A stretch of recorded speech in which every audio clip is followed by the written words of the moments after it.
নমস্কার বন্ধুরা, আজ আমি বানাবো পটল চচ্চড়ি। তোমরা পটলের অনেকেই রেসিপি বানিয়ে খেয়েছো। এইভাবে করে পটল চচ্চড়ি একবার বানিয়ে খেয়ে দেখবে, অনেক দারুণ লাগবে। এখানে আমি পটলগুলো লম্বা লম্বা করে পাতলা করে কেটে নিয়েছি। আর এখানে পেঁয়াজ একটা বড় সাইজের একদমই পাতলা করে কেটেছি। আর রসুন নিয়েছি 2-3 কোয়া, আর একটা টমেটো নিয়েছি। টমেটো একটা বড় সাইজের পাকা। আর এখন আমি কড়াইতে তেল দিয়ে পটলগুলো দিয়ে দিলাম। পটলগুলো একটু ভালো মতো ভেজে নিতে হবে উল্টে পাল্টে। পটলটা যখন জল শুকিয়ে যাবে তখন নুন আর হলুদটা দিতে হবে, যাতে পটলটা বেশি একটা লাগা লাগা না হয় বা বেশি একদম সেদ্ধ ভর্তার মতো না হয়ে যায়, মানে যাতে পটলটা ভালো মতো ছাড়া ছাড়া হয়ে ভাজাটা হয়, তাই লবণটা একটু পরেই দিতে হবে। আমি এখন এখানে পটলটা নুন হলুদ দিয়ে ভালো মতো ভেজে নিলাম। এখন এখানে আমি কড়াই বসিয়ে দিয়েছি, কড়াইতে তেলও দিয়ে দিয়েছি। তেলের মধ্যে এখন দিয়ে দেবো গোটা জিরে ফোড়ন, গোটা জিরে। আর এখানে আমি রসুন আর কাঁচা লঙ্কাটা আমি থেতো করে রেখেছি। আর সঙ্গে এক টমেটোটা নিয়েছিলাম, টমেটোটা আমি পেস্ট করে নিয়েছি। এখানে গোটা জিরেটা যখন ফোড়ন হয়ে গেছে তখন আমি দিয়ে দিলাম পেঁয়াজ কুচিটা। এখানে পেঁয়াজটা যতটা পাতলা কাটতে পারবে ততটাই ভালো হবে, খেতেও অনেক দারুণ লাগবে। পেঁয়াজটা দিয়ে একটু সময় ভালো মতো ভাজা করতে হবে, যাতে পেঁয়াজের কাঁচা গন্ধটা চলে যায়। এখন এখানে আমি দিয়ে দেবো রসুন আর কাঁচা লঙ্কা দুটো থেতো করে রেখেছিলাম, সেটা দিয়ে একটু ভালো মতো ভেজে নিতে হবে। এখানে আমি নিয়েছি গুঁড়ো মশলার মধ্যে হলুদ গুঁড়ো, একদমই সামান্য লঙ্কার গুঁড়ো, আর একটু জিরার গুঁড়ো, 1 চামচ জিরে গুঁড়ো দিয়ে একটু গরম জল দিয়ে, এই মশলাটা যদি তোমরা অল্প সময় আগে ভিজিয়ে রাখতে পারো গরম জল দিয়ে, তাহলে খেতে আরো দারুণ লাগবে, ভালো হবে মশলাটা। আমার সময় ছিল না, তাই আমি সঙ্গে সঙ্গেই গুলিয়ে দিয়ে দিয়েছি।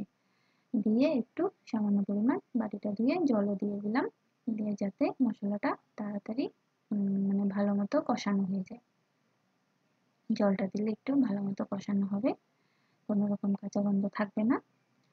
যখন মশলা কষানো হয়ে গেছে তখন আমি দিয়ে দিলাম টমেটোটা, পেস্ট করে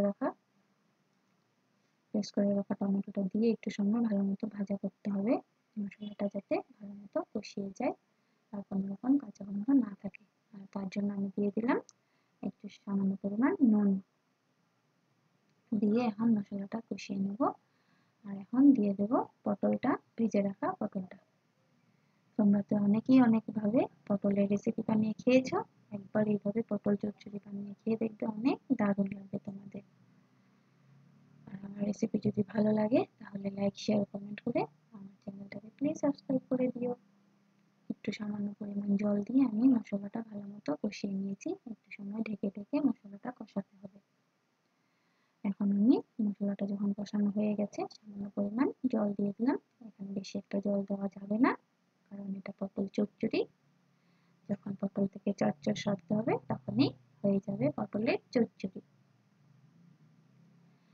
এখানে আমি দিয়ে দিলাম কাঁচা লঙ্কা কুচি একটা চিড়ে রাখা, আর দিয়ে দিলাম একটু ধনেপাতা কুচি। ধনেপাতাটা একদমই অপশনাল, তোমরা থাকলে দিতে পারো, আর যদি না থাকে তাহলে না দিলেও হবে, কিন্তু দিলে পরে খেতে অনেক দারুণ লাগবে। এখন এখানে আমি দিয়ে দিলাম স্বাদ অনুযায়ী নুন আর চিনি। নুন আর চিনিটা দিয়ে 2 মিনিট রান্না করে নিলে হয়ে গেল পটল চচ্চড়ি পুরোপুরি তৈরি। এইভাবে করে পটল চচ্চড়ি একবার বানিয়ে খেয়ে দেখবে, আর আমাকে কমেন্ট করে জানাবে তোমাদের কেমন লাগলো। আমার রেসিপি ভালো লাগলে আমার লাইক শেয়ার কমেন্ট করে আমার চ্যানেলটাকে প্লিজ সাবস্ক্রাইব করে দিও। পটল চচ্চড়ি পুরোপুরি তৈরি।